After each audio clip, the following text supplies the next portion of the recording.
예, 10시 17분 지나고 있습니다. 지수 한번 보여주시겠어요? 지수를 보자고 하는 의미가 있습니다. 네, 코스피는 2587, 10포인트 올랐고요. 코스닥은 757, 6포인트인데요.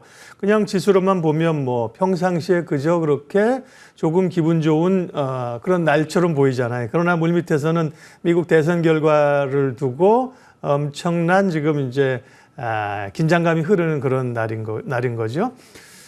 미국의 대선 결과는 이제 투표가 종료되면서 선거 결과들이 나오고 있고 시간이 필요하고요. 좋은 소식이 하나 있네요. 예, 앤디 김이라고 이분이 이제 하원의원이었는데 한국계 최초로 미국 상원의원 당선되셨습니다. 네, 가능성이 있었는데 예, 이건 참 좋은 얘기네요. 예, 자 오늘 미국 대선 결과를 기다리는 굉장히 중요한 운명의 날인데요. 오늘 시황 해설 메리츠증권 광화문 금융센터 신영목 이사님 함께 해주십니다. 어서 오십시오. 안녕하세요. 네, 오늘 주제는 뭐 당연히 미국 대선 타이틀이 나오겠죠. 초박빙의 막판까지 미국 대선에 어떻게 해야 될 것인가. 한 언론에서 트럼프가 되면 트럼프 트레이드 때문에 올랐던 건 팔고 해리스가 돼서 시장이 누르면 그걸 오히려 매수 기회로 사라 이런 주장도 있습니다만 뭐 워낙 여러 얘기가 있어서요. 그러게요. 뭐 초박빙의 결과들을 나오고 있는데 어떻게 또 보고 계셔요? 어떻게 대응하라고 얘기해 주고 싶으세요? 항상 이게 단기적으로 이런 것들을 이제 누가 되냐에 따라서 업황이 움직이는 종목들이 많긴 한데 네. 사실은 이런 과정에서 예측보다는 당선자가 나온 이후의 시장을 우리가 예측하는 게 좋을 것 같다고 보고 있고 사실은 우리나라 자체적으로는 어떻게 보면 수급적으로는 이 미 대선보다도 중요했던 금투세에 관련된 예. 이슈가 있었는데 네. 근데 이제 사실 이 미국 대선 때문에 지금 그런 좋은 호재가 그냥 덮여버리는 상태인데요. 네.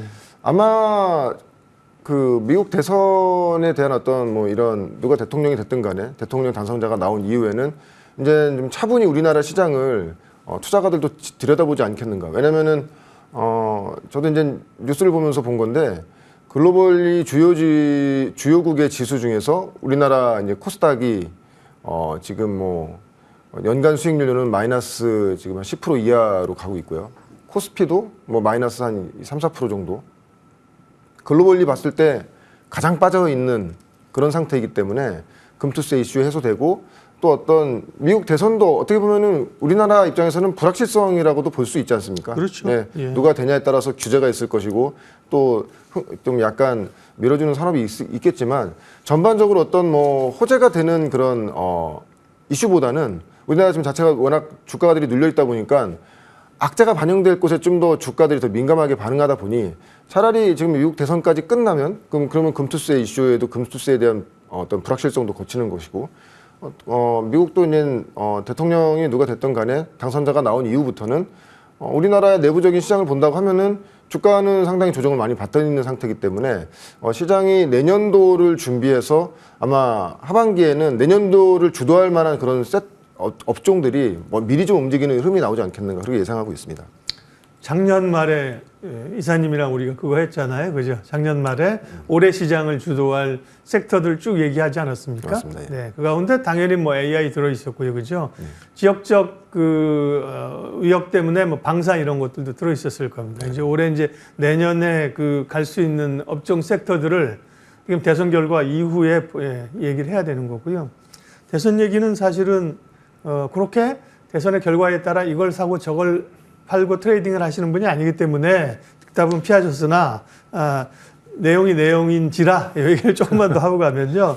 저희가 뭐 표를 몇 개 만들어 놓은 게 있는데 그러니까 뭐 트럼프가 승리하고 또 공화당이 장악하는 경우 그게 사실 레드웨이브잖아요. 그걸 사실 경계하고 있는 건데요. 그럴 경우에는 뭐 또 경기 순환주 이런 게 좋고 트럼프가 승리하고 분할될 경우에는 또 뭐가 좋고 해리스가 승리할 경우에는 역시나 뭐 신재생이라든지 수출주 이런 것들이 좋다. 그러나 뭐 얘기하기 참 어렵습니다. 일관적으로 얘기하기 어려워서 다음 표도 좀 어렵게 만들어 놓으셨으니까 좀 보고 갈게요. 네, 미국 대선은 뭐 지금 투표가 워낙 땅덩어리에 시차가 있기 때문에 그죠? 진행되고 있는 상황들이고 주별 개표 시작 시간 한국 시간으로 오전 9시부터 시작을 한 거군요.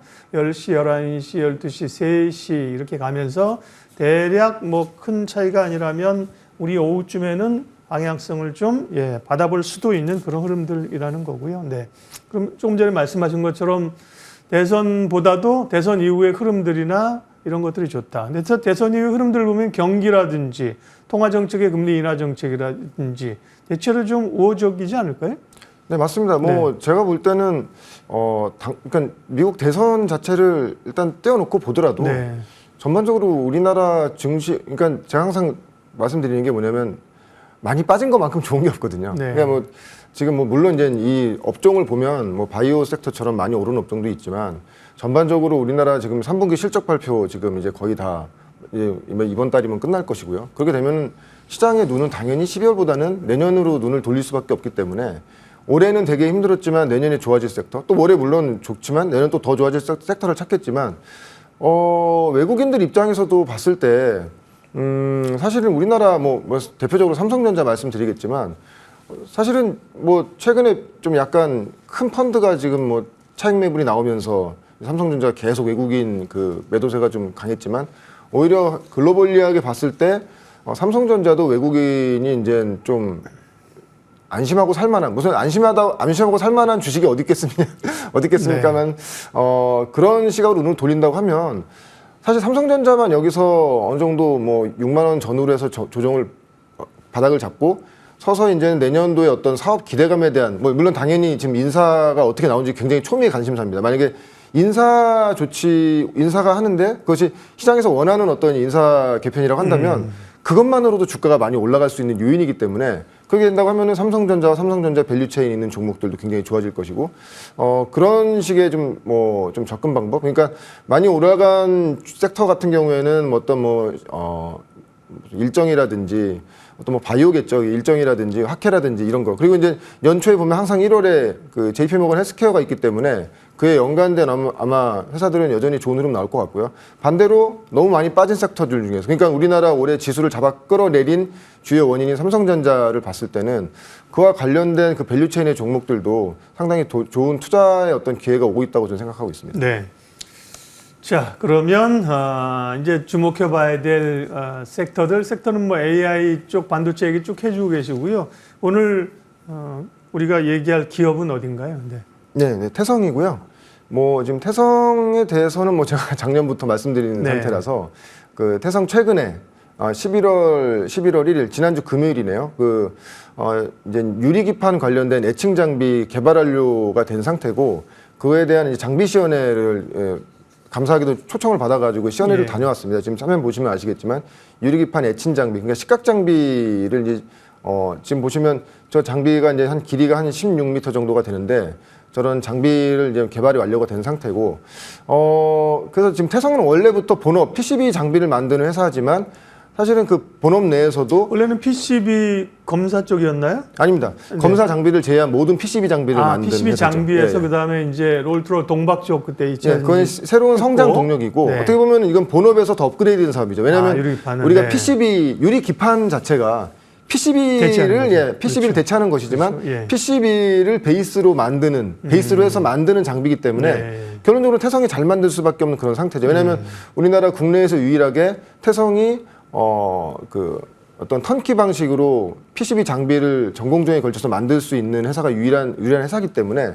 근데 아마 지금 만든 유리기판 식각 장비 같은 경우에도 이제 고객사의 이제 요청에 의해서, 왜냐하면 당연히 기판을 만드는 회사다 보니까 전방에 있는 뭐 예를 들자면 뭐 삼성전기라든지 뭐 LG라든지 이런 전방의 업체들이 이런 유리기판 장비에 니즈가 있으니 이런 장비 혹시 만들 수 있냐는 이런 장비가 이제 의뢰가 들어왔던 것이고요. 그렇게 해서 이제 만들어낸 것이고, 그래서 봤더니 전 뭐 사실은 이게 작은 장비가 이렇게 한 대 있는 그런 상태인 줄 알았는데 이 장비 역시도 굉장히 좀 설비라고 얘기할 정도로 굉장히 장비 규모가 굉장히 컸고요.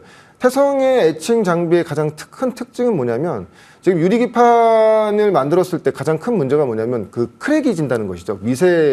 미세하게 그 우리가 눈으로 보이지 않는 미세한 그 크랙들이 많은데 사실은 이게 공정 자체를 지나다 보면 계속 그 크랙이 생길 수밖에 없는 그런 상태가 됩니다. 근데 태성의 장비는 TGV 구멍을 뚫고 그다음에 그 안에 구멍 안에다 도금을 한 이후의 상태에서 이제 식각을 하면서, 식각도 굉장히 많은 그런 단계를 거쳐야 되는데 그런 단계를 시간적으로 지금 줄여주는 그런 장비고요. 무엇보다도 중요한 거는 유리기판이 이 데미지 손상을 입지 않기 위해서는 공정 자체가 줄어드는 게 아무래도 좋습니다. 근데 태성의 장비가 여러 번에 할 수 있는 식각의 어떤 그 단계를 줄여줄 수 있는 장비다 보니까 상당히 좀 장비 봤을 때 굉장히 인상 깊었던 게 처음에는 이제 그냥 일반적인 장비 보러 간 줄 알았는데 반도체 설비와 같은 느낌의 그냥 유리기판을 받아가지고 한 장 한 장씩 올리고 그리고 또 그 안에서 진공 상태에서 왜냐면 또 진공 상태를 유지해야 되는 가장 큰 이유가 유리기판 하는데 무슨 진공 상태를 유지하냐 하시겠지만 그 안에 작은 먼지라든지 뭐 미세먼지라든지 이런 거 끼게 되면은 그것이 또 불량의 원인이 될 수 있다고 하더라고요. 그래서 그런 부분에 대해서도 특허 출연하는 것도 보여주셨고요. 그리고 무엇보다도 유리기판을 옮길 때 각 공정마다 옮길 때 아무래도 핸들링이 계속 조금이라도 한 번이라도 더 있게 되면 아까도 말씀드렸지만 유리기판에 손상이 많은데 그걸 지그라는 어떤 부품을 만들어서 안전하게 공정마다 나를 수 있는 그런 것들을 시연을 다 한 상태고요. 그래서 아마 지금 태성의 장비는 현재 좀 NDA가 맺어져 있는 상태이기 때문에 회사에서도 뭐라 이렇게 막 구체적으로 전방 고객사에 대해서 밝히고 있지는 않지만 지금 장비가 대당 가격으로는 한 30억 정도가 지금 회사에서는 말씀해 주셨고요. 물론 이제 어떤 공정에 들어가느냐 또 어떻게 배치를 하냐에 따라서 장비의 가격은 뭐 약간 달라질 수 있지만 전체적으로는 그냥 일반적으로 한 30억 정도의 어떤 매출 대당 장비 가격이 나올 것 같다고 얘기하고 영업이익률도 일단은 아직까지는 지금 말씀 이게 약간 비공개로 된 상태고요. 예. 근데 지금 봤을 때는 월 단위로 지금 현재 캐파 그러니까 지금 증설 중인데 증설 전에 어떤 캐파 규모 자체는 월 14대 정도를 만들 수가 있고 그거를 대략적으로 대비한다고 하면은 연간 매출 한 5천억 정도가 나올 수 있는 그런 상황이고요. 그래서 아마 지금 11월, 12월인데 뭐 당연히 지금 뭐 전방 고객사에서 양산을 하고 있는 회사가 없다 보니까 양산 장비가 들어가는 것은 아니겠지만 대개 보면 지금 전방 고객사들의 유리기판 양산 시점이 뭐 SKC 같은 경우에 빠르면 내년 초 정도로 보고 있는데 26년 정도 이후를 보고 있다고 하면은 내년부터는 아마 좀 본격적인 매출이 발생할 거로 예상하고 있고요. 그래서 아마 11월, 12월 요 구간에는 테스트 관련된 장비들이 뭔가 좀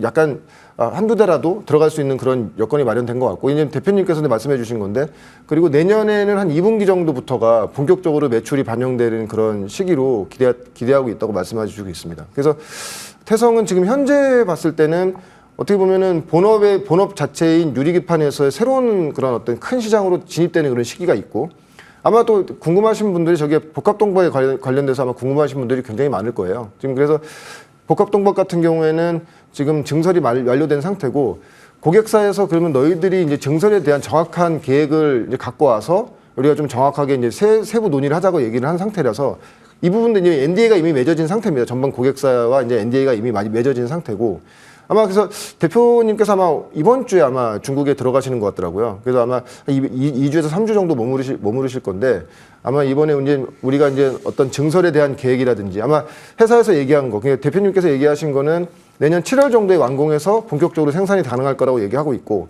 그렇게 되면 이러한 자세한 어떤 증설에 관한 세부 계획을 가지고 예. 아마 이제 좀 고객사와 협의를 하면서 구체적인 어떤 계약 단계에 대해서도 나올 수 있는 것이 올해 뭐 빠르면 올해 하반기에도 좀 기대해도 좋을 것 같다 말씀하셨습니다. 태성이라는 기업은 신영목 이사님의 방송을 보신 분들은 우리가 스토리를 알고 있는데 굉장히 좋은 스토리가 소위 만들어진 기업이죠. 주가로 보면 3,000원일 때부터 얘기를 하셔가지고 45,000원까지 갔고요. 지금 조정받아서 33,000원인데요. 얘기했던 거에 비하면 소위 10배 수익이 난 기업입니다. 그런데 사실 스토리가 있었죠. PCB 장비에서 동박 장비 중간에 전기차 화재 나면서 뭐 그거 관련된 거 엮여가지고 사실은 관련돼서. 약간 맞습니다. 오버슈팅이 나왔던 네. 측면도 있어요. 그죠? 네네. 그때는 이제 방송에서 많이 언급했는데요. 그리고 좀 조정을 받았기 때문에 지금 말씀하신 본업에서의 확장 이럴 때 이제 따져봐야 되는 거 결국 실적이나 밸류거든요. 그게 이제 언제쯤 잡히고 나와주느냐. 그게 주가의 반영될 여지가 얼마나 있는가잖아요. 마무리해 주세요. 사실은 제가 정확하게 네. 이 첫 방송한 게 2,500원대 첫 방송을 했더라고요. 예. 작년에 보니까요. 네. 그래서 지금 이 방송 말씀드리는 거는 아니 이렇게 많이 오른 주식을 이 말하면 어떻게 하는 게 아니고 네. 업데이트를 해드리는 거고요. 네. 그래서 보유하신 분들의 영역인 거고.